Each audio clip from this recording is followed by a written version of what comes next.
జాగ్రత్త ఉండు. చిత్తం స్వామి. స్వామి, కొత్తగా ఈ గరుడాళ్ళ వారిని తీసుకొచ్చారేంటి? ఆటలో మోసం జరగకుండా చూడటానికి. ఓహో. కొత్త పాచికలు. ఆ? ఇక నీ పాచికలు నా దగ్గర సాగవు. అవును, ఇక నీ పాచికలు సాగవు. అలాగే స్వామి. మరి పందెం ఏమిటో చెప్పు.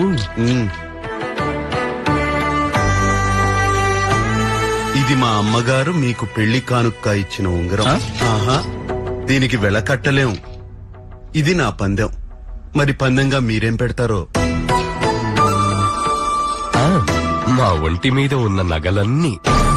స్వామి, ఒక్కొక్కటే పెట్టాడండి స్వామి. గరుడా. సరే గోవిందా. ఆట మొదలు పెట్టండి బాలాజీ.